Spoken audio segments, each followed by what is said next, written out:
What's up, Sooner Nation? Welcome to the SI Sooners podcast. Man, Parker, we got great news today. You and me are both going to Fort Worth. We're going to be at Amon G. Carter Stadium. We're going to have all the coverage from the OU-TCU game. Even though we got word yesterday that COVID cases in the great state of Texas are on the rise, and the TCU volleyball team, the women's volleyball team, just today canceled matches this week with Kansas and next week with Texas. Parker, man, I sincerely hope this doesn't mean there's an outbreak on the TCU campus. I mean, we just had an open date. I feel the need for football. Yeah, well, I tell you what, John, now that you and me are double teaming it down in Fort Worth on Saturday, we better hope there's not a COVID outbreak, because I think one of us can afford to go down, but if the virus nabs us both, we're in trouble. That would be big trouble. I'm John Hoover. I'm in Tulsa. That's Parker Thune. He's over in Norman. Thanks for listening to the SI Sooners podcast. Listen, our numbers are going up all the time on this thing, and that's because of you guys, our listeners. We appreciate that. And thanks also for watching the SI Sooners podcast on my YouTube channel, John Hoover Media.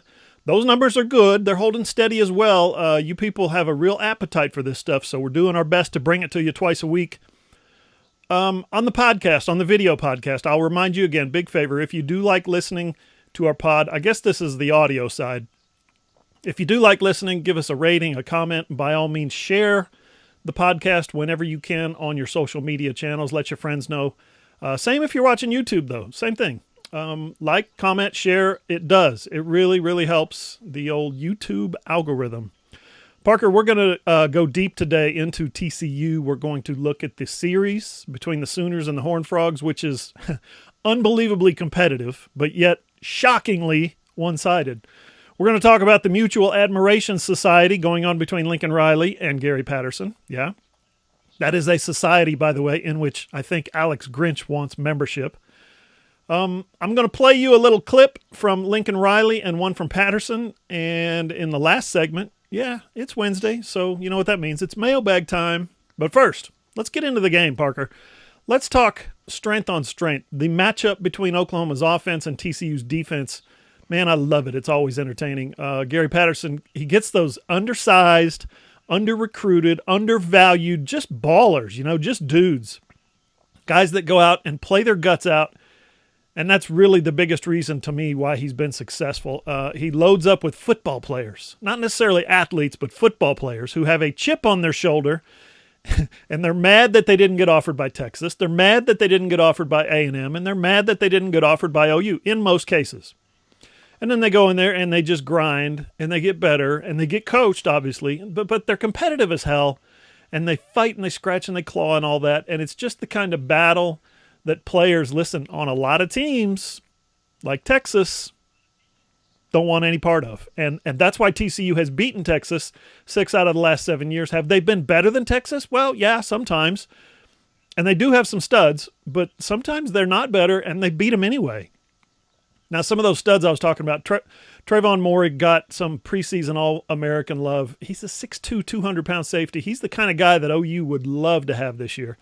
Garrett Wallow also got some All-American run in the preseason at strong side linebacker, but he's just 6'2", 230. He's probably only a dark horse to play at the next level. I guess the point here is, yeah, they're not supposed to be better than Texas, Parker, but they sure play better. Well, and they don't recruit athletes, John. They recruit scrappy. And I think that's the difference between the Gary Patterson mentality and the mentality of a lot of other Power 5 teams. Is you look at programs like Texas, like UCLA, like USC, even some of those bigger name brand schools that haven't necessarily been as successful in recent years, and you look at the guys that they're recruiting, they're trying to recruit the most outstanding athletes at their respective positions. What TCU does is they just try to recruit the guys that, like you said, are football players, the guys that are going to get in there and compete, and they're not going to care how they stack up physically against the guy on the other side of the line from them. They're just going to give it their all. They're going to be hard-nosed, tough, fly to the football on defense. And that's one of the things that has marked Gary Patterson's defenses over the years. That, and of course, the unique 4-2-5 scheme that he runs. That's really the reason why TCU has been as successful under Patterson as they have. You think about it, John, it was, what was it, only just a decade ago, 2010 and 2011, that TCU actually had back-to-back undefeated seasons. And so this is a very viable program, and one that I don't feel like gets enough credit for being as competitive as they are year in and year out. And they have fallen upon harder times recently. Things haven't been as top of the line the last few years for the Horned Frogs and for Gary Patterson as they were in the early part of the 2010s. But this is still a program that week to week can go toe-to-toe with just about anybody. And never an easy date, and that's what Lincoln Riley emphasized in his press conference yesterday. Was it's never easy playing these guys. Whether we're in Norman, whether we're in Fort Worth, they always bring their A game, and they're always hungry to beat us. Yeah, now listen, their strength is in their secondary, kind of opposite of what Oklahoma is. Noah Daniels, I think, is really good at corner. Darius Washington, he's a small guy. He's only 5'8" at weak safety, but he's a playmaker. I think he's basically what OU wanted Buki Radley-Hiles to be. And then you got a guy like LaKendrick Van Zant. He's the strong safety. He's 6'1", 195. He's athletic as heck. He hits like somebody who weighs 235 pounds. Now, Pro Football Focus rolls out the analytics and loves TCU, especially Trayvon Moehrig. Highest graded secondary in the country last year. Highest forced incompletion rate. Morgan and Washington graded out, get this, number 1 and number 2 in the nation last year among safeties playing in the Power 5. Wow. And all those guys did was combine for 9 interceptions last season, which was more than 41 FBS teams, Parker. What did you find out about the linebackers, the front 7, basically? Yeah, well, you mentioned the guy that's the standout there in Garrett Wallow, a guy that was a preseason All-American. Parker Workman, another fantastic player at that edge position. And you think about Nook Bradford, who had the 100-plus yard pick 6 against Oklahoma last year in Norman off Jalen Hurts that very nearly turned the tide and got TCU back in this game.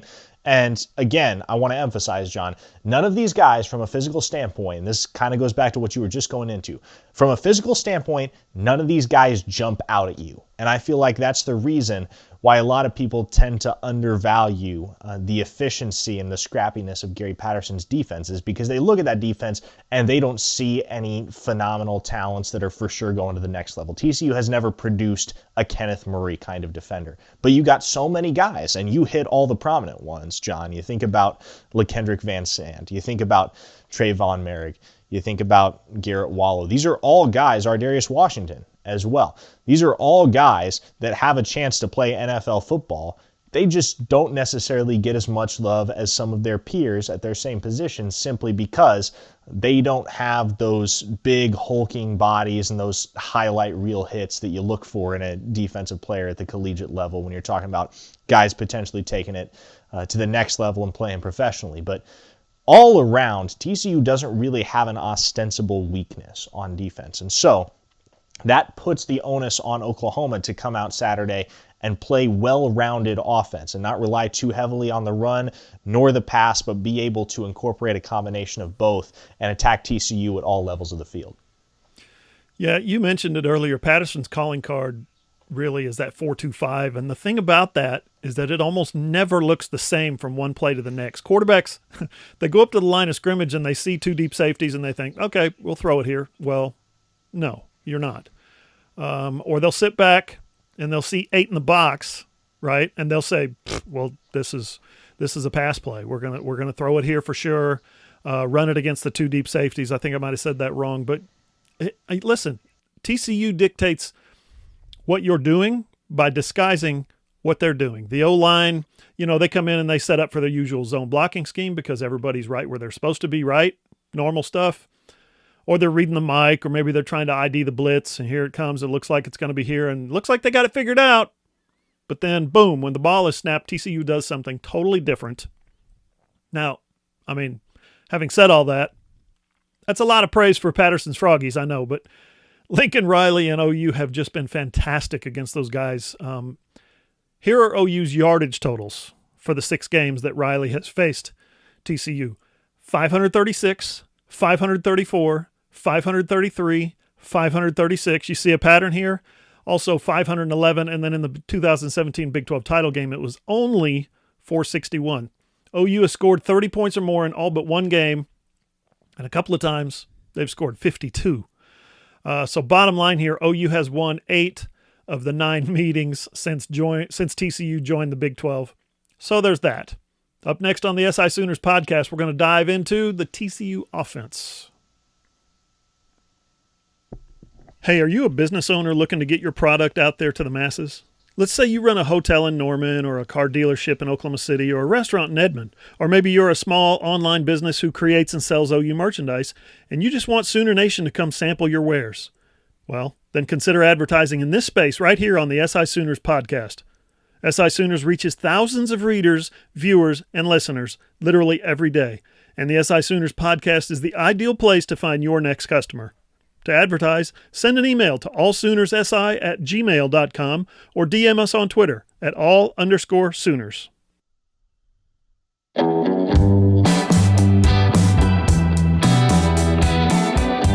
Follow SI Sooners on Twitter at @all_Sooners. Find Parker at Parker Thune, Thune. I'm at John E. Hoover, Hoover. Parker's also on Instagram at Parker Thune. I'm on Facebook, John E. Hoover Media. Our website is allsooners.com, and it is free for now. If you love OU and OU football and basketball and some other stuff, you probably ought to get there. Parker, we even got golf, soccer, volleyball. We're kind of putting together a really talented staff for you guys, thanks to Parker and his connections at the OUJ School, I'm happy to say. The video version of this podcast is on my YouTube channel, John Hoover Media.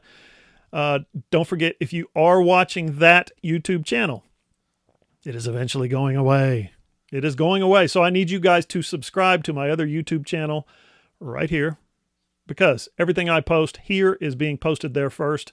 Eventually, that'll be the only one left. Okay, Parker, we took apart the TCU defense. Now let's get to the TCU offense. Sonny Cumbie, the offensive coordinator, I think he's gotten pretty good at his job. It helps when you have a returning starter at quarterback, and that is exactly what he's got in Max Duggan. Duggan is a big guy, fast, strong, good runner, all that. His career long as a rusher now was 62 yards last year against OU, but I think he's still polishing things up as a thrower too, Parker. Yeah, certainly. And, you talk about Sonny Cumbie, a guy who's certainly familiar with offense in the Big 12. He played quarterback at Texas Tech right when Mike Leach and company were starting to turn things over to the air raid, and you were starting to see those ridiculously high offensive yardage totals and the numbers that were just eye-popping. And so Cumbie's a guy that's been around this conference for quite a while and knows what he's doing, knows what it's about, and he's got a phenomenal guy at the quarterback position in Max Duggan, as you mentioned. And I drew the parallel today when I was publishing one of my stories, John, between Duggan and Sam Ehlinger, because I think those guys are two similar quarterbacks, and I don't think people pay enough attention to how similarly those two play the quarterback position. Duggan is a better thrower than Ehlinger, and that's what makes him so dangerous, I think. But when he takes off running, you can just see how competitive Duggan is. You can see how much he wants to absorb contact, how much he wants to plow somebody, get those 2 or 3 extra yards, get a first down, whatever it might be. But Duggan plays the position with a little bit of fire. He's actually he's a guy that played high school ball just about 30 minutes from my hometown over in Council Bluffs, Iowa. So I'm very much familiar with Duggan as a quarterback. And, getting the nod for TCU last year as a true freshman was probably a lot more than he was anticipating. But the reality of the situation was he was the best guy for the job at that point for Gary Patterson and TCU. And he was a little bit in over his head at times last season.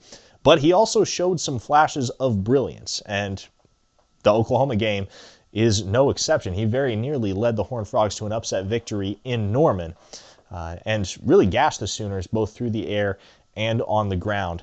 Now, we kind of got the sense at the beginning of this season that maybe Duggan's job was in jeopardy. We saw Matthew Downing make the start against Iowa State. Duggan eventually re-entered the game, which to a certain degree was to be expected, but it seemed like Gary Patterson might have been toying with a 2-quarterback system there for a little while. But as of right now, it looks like Duggan's the guy. He's definitely the most physically talented quarterback on that roster. And if you think about what he was able to do against Oklahoma's defense last season, he's, like I said, very, very much similar to Ehlinger in that I think his primary desire is to run the ball to set up the pass, because I don't feel like many people acknowledge or recognize how good of an arm Duggan actually has. And it really helps, John, that he's got so many weapons in the passing game. You think about Tay Barber, Artavius Lynn, Pro Wells, who was a second-team All-Big 12 tight end last year. And hey, one guy I will shout out, being a Nebraska native, John, is the Nebraska transfer, J.D. Spielman, who was a 3-time All-Big 12 selection for the Cornhuskers. That guy can play some ball. In the backfield, you got Darwin Barlow, as well as Amari DeMercado.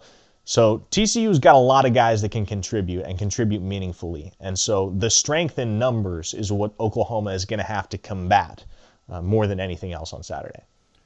You know, the thing I noticed about Duggan from year 1 to year 2 is his completion percentage. His first 3 games last year, 50.6%. 50, okay? His first 3 games this year, 68.8, and that's all Big 12 competition. So shows what a year of coaching and a year of work will do for you. Now, he got off to a slow start because he had that off-season heart procedure. There was some concern if he was ever going to play again. But he gets in, gets on the field, wins the job back, not going to be a problem. He's a stud again. Hopefully he's healthy and good to go. But you could tell he really put in the time, the effort, the hard work, and it shows, I think, in his game. And as you mentioned, he's got some talent around him. There's not a lot of household names. Amari DeMercado is the starter. Darwin Barlow was the number 4 running back in Texas in last year's class. DeMarque Foster was the highest-rated recruit in the 2019 class out of Wichita Falls. And then 2 true freshmen in the backfield are trying to get on the field. Kendre Miller ran for 2,500 yards and 34 touchdowns as a high school quarterback. And Zach Evans was the first 5-star signee in the history of the program. He was a guy that came in really late, way after signing day. But, you know, I even picked Evans as my Big 12 newcomer of the year thinking, well, those other guys are young. He's going to have a lot of opportunities. Hasn't worked out that way. He's only got 3 carries in 2 games so far this year. And then at receiver, you mentioned Tay Barber. He's been the man so far. I think he's probably their best overall receiver, 13 catches, 144 yards. He's just been kind of really good in his last 10 games. I think in his last 10 games, 42 catches, more than 600 yards. You got a guy like Blair Conwright, who's been good. True freshman Quentin Johnson is only averaging 24 yards a catch. That's not too bad. But the name everyone in Fort Worth wants to see more out of this year, yeah, he's a guy from your neck of the woods, as you mentioned, Parker. It's J.D. Spielman. As you said, 3-time All-Big Ten receiver, 36 career games, 175 catches, transfers to TCU this past summer.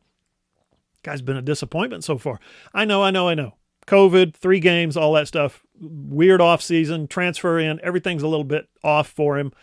He's going to make plays, but as of right now, he's only got 5 catches for 56 yards, no touchdowns. He does get the ball on jet sweeps once in a while, so he's a guy that Oklahoma's going to have its eye on when he's lined up wide or in the slot. He has made a splash on punt returns. He's very dynamic there. Still, I think, you know, Parker, none of this matters if the Horned Frogs can't get Oklahoma blocked. What does that matchup look like to you? Yeah, certainly. And, you know, you think about what Alex Grinch, well, I guess not what Alex Grinch was saying, but what Alex Grinch was asked about in his press conference last week, how they had used Nick Bonito to kind of contain Sam Ehlinger. And how I think what Alex Grinch termed it was a mug, if I remember correctly, where Bonito is kind of playing a hybrid defensive end spy kind of role. And so you think about what the Oklahoma defensive line looks like heading into this game. The assumption is that they're not going to have Ronnie Perkins. That's not 100%. We're still kind of waiting to see how it all plays out. But coming off a 6-sack performance against Texas, you know that Sooner defensive line is going to be hungry. They are going to have their work cut out for them going up against a mobile guy in Max Duggan, but Bonito, Isaiah Thomas, 2 guys that really stood out in the Red River Showdown and can bring some pressure off the edge. So even if they don't have Perkins, John, I think Oklahoma's going to be just fine. And they've obviously got depth. That depth took a hit today when we found out Zacchaeus McKinney was hitting the transfer portal. But for the most part, everybody that's contributed on the defensive line for the Sooners thus far this year has done an admirable job. And there have been gaps, there have been certain points along the timeline where that level of play has dropped, and you have seen teams dominate Oklahoma in the running game. You look at Breece Hall at Iowa State as a perfect example of that.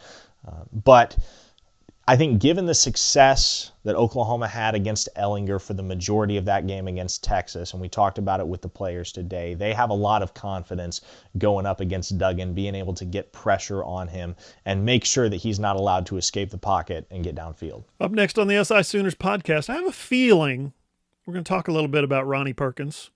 It's the SI Sooners podcast mailbag. Hey there, loyal listeners. Parker Thune here with SI Sooners. Are you a business owner looking to get your product out there to the masses? Let's say you run a hotel in Norman, or a car dealership in Oklahoma City, or a restaurant in Edmond. Or maybe you're just a small online business who creates and sells OU merchandise, and you want Sooner Nation to come sample your wares. Consider advertising in this space right here on the SI Sooners podcast. SI Sooners reaches thousands of readers, viewers, and listeners literally every day. And the SI Sooners podcast is the ideal place to find your next customer. To advertise, send an email to allsoonersi@gmail.com or send us a direct message on Twitter at @all_Sooners.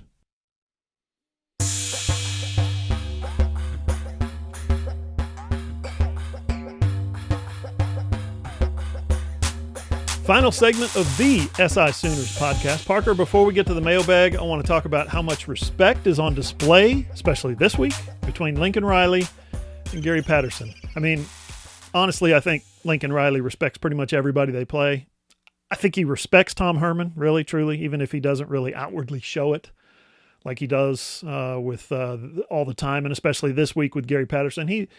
He's right, man. It's a fun matchup. It is maybe the best offensive mind in college football against a guy who has, for 20 years now, been one of the top defensive minds in all of college football. He's really established himself as I called him a defensive genius. He is. He sees the football field like few can, and we heard that from Alex Grinch today as well.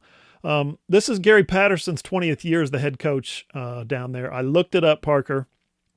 They've been in the top 25 in total defense 13 times in his first 19 years. Plus, they were 27th once, so just outside the top 25. This year, as you mentioned, they have hit some hard times, especially the last couple of years. I think didn't make a bowl last year. They're 1-2 right now, but could be 3-0. But this year, they ranked 26th in the country. In the Big 12 now, think about that. That's pretty impressive. So 4 times under Patterson, TCU has led the nation in total defense. Think about that. That's including 3 straight years, 2008, 2009, and 2010. I mean, 9 years later, Lincoln Riley's OU teams lead the nation in total offense 3 years in a row, 2016, 2017, 2018. So, yeah, these guys really respect each other. They get it, what the other one's trying to do. They understand what the guy's going through, what the expectations are. I want you guys to listen to what Lincoln said yesterday about Gary Patterson this week. Hey, Lincoln, if you think about how much football has changed kind of in the last 20 years, why do you think Gary Patterson has remained so successful at holding on to the tenets of defense like he has? Because even as the spread has literally changed the face of football, you've got Gary's teams who are still playing defense kind of like they did 20 years ago, and that's obviously not something every team can say. Yeah, no, it's impressive. I mean, I think he's got a lot of things in place. I mean, I think they've got a type of player that they identify and go recruit and develop. And he knows exactly what he's looking for within his system. Everybody knows exactly what he's looking for. And I think the continuity of obviously him being there and several members of that staff for a long time is apparent. I think he's done a good job, in my opinion, of sticking to his core principles, but he certainly has adapted to. I mean, there's some things that he's doing now defensively that I don't think he would ever even thought about doing 10 years ago. So he's been kind of right on the line to, in my opinion, where you want to be. You got like core base package, fundamentals, philosophy that you believe in, but not so rigid that you don't adapt as the game does evolve. And he's I think found a great balance. And then I mean, the guy's a good coach. I mean, you could tell the players are well coached. You could tell they know where to be, what to do, and that's a reflection of him and his staff.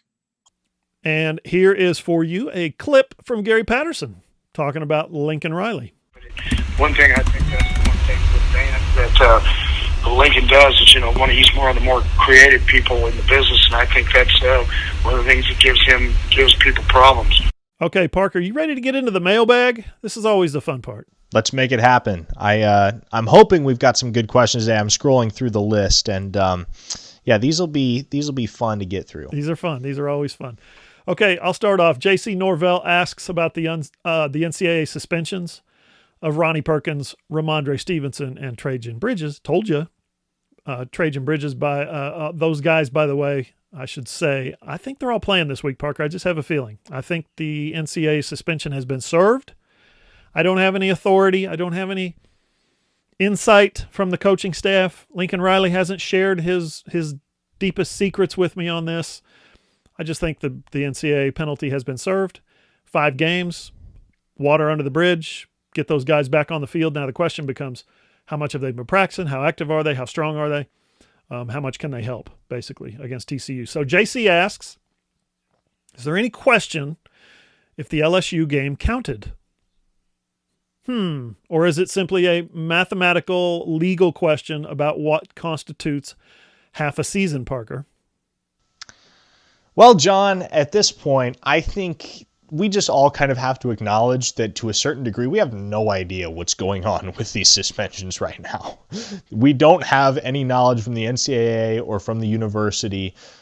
We don't have any indication when these suspensions are going to be lifted. I think the assumption that everybody is operating under was that they were going to be eligible for this weekend against TCU, or at the very least eligible for next week against Texas Tech. But again, that's just based on what the NCAA has laid out in terms of the duration of a suspension, and who knows how COVID has played into that. Who knows whether they're counting the bowl game. No one has a definitive answer. And so I would love to say with some degree of certainty that you're going to see Ronnie Perkins, Ramondre Stevenson, and Trajan Bridges on the field for the Sooners in the next couple of weeks. But hey, at this point, we don't know. And I think it's somewhat damning that whenever Lincoln Riley has been asked about it, he hasn't given even the slightest indication that they're close to getting back on the field. It's always, no, I haven't really heard anything further. And so that would indicate to me that maybe there's a little bit more going on behind the scenes than we even realize, and maybe it's a little more nuanced than we all seem to believe at this point. All right, John, your turn. Oh, and I'm glad you get this one because I would go off. Brett Crawford asks, if Lincoln had started Kyler over Baker, do you think OU beats Georgia and wins the national championship? Baker was awesome, but Kyler is something else. If Kyler plays instead of Baker that year. Brett, you already know my answer because I put it on Twitter like an idiot. I'm supposed to save those things for the podcast, but anyway, I appreciate the question, as always. Here's what I said. Obviously, Kyler adds the run element, the athletic element, the dynamic element, but I think he gives ground to Baker in a very important category, leadership. I think that's a given. Kyler probably an overall better player, although Baker was, according to our poll, the 5th best player in Big 12 history. But you're right. Kyler was special. Don't get me wrong. Baker was and is an unbelievable thrower. And remember, I dug this stat up several years ago. He's the only player in college football history with 14,000 passing yards and 1,000 career rushing yards. So think about that.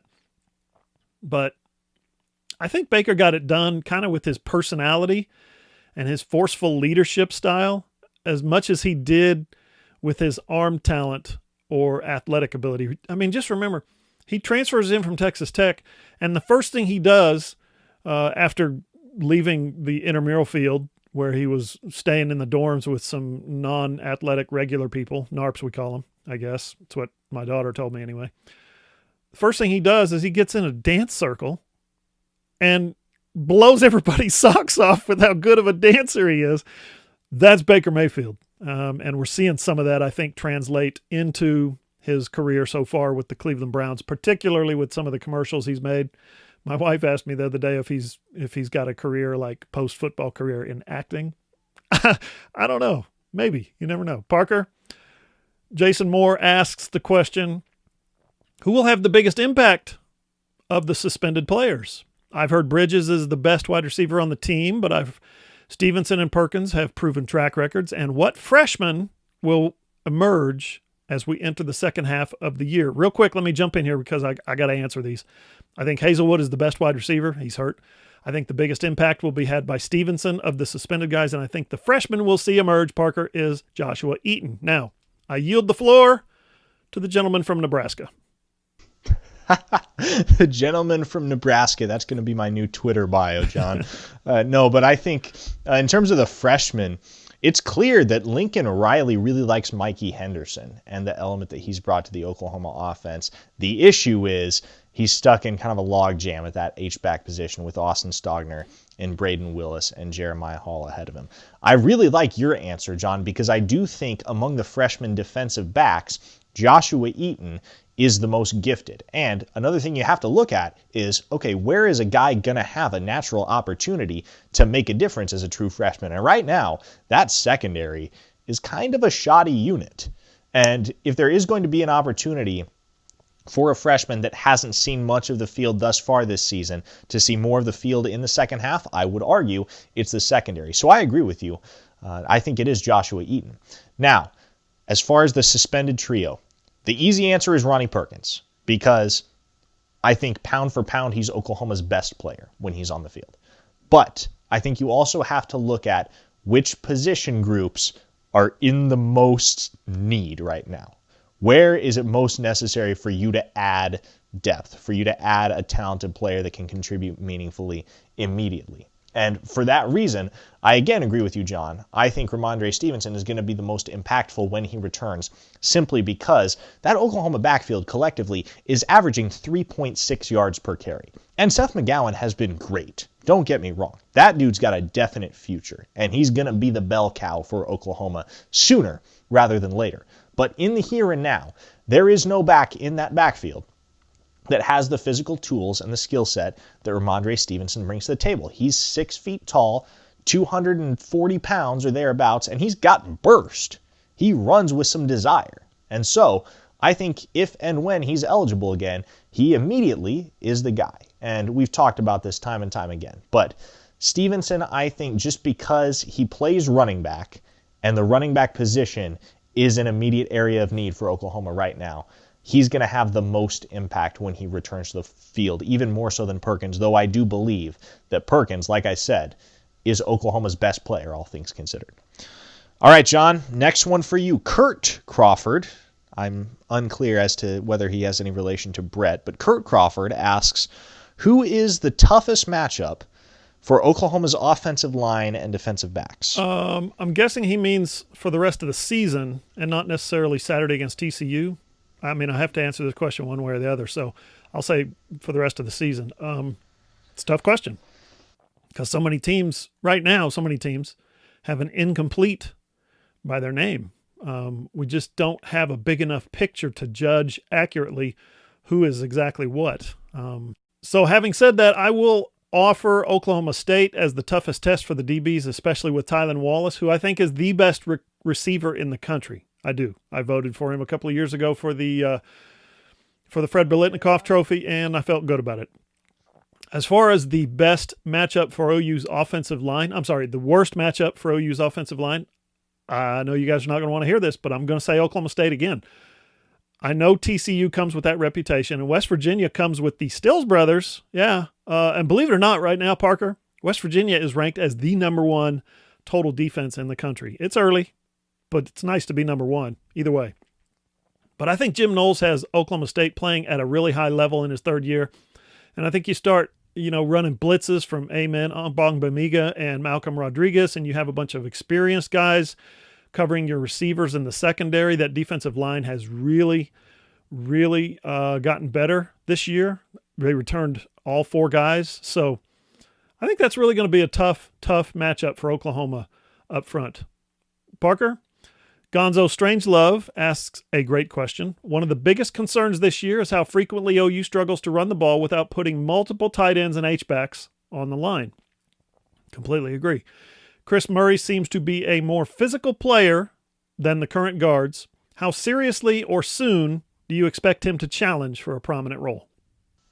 I would say this Saturday, John. I really would, because I think Chris Murray, outside of Creed Humphrey, is ostensibly the most talented lineman that Oklahoma has immediately. And I don't think that's hyperbolic to say. And Tyrese Robinson and Marquise Hayes have been serviceable, but not fantastic. And I think bringing a guy like Chris Murray into the fold immediately presents a really competitive push to both of those guys, Tyrese Robinson and Hayes, at the guard position. And so I don't know if Murray starts right away. That might be too much of a leap in the here and now.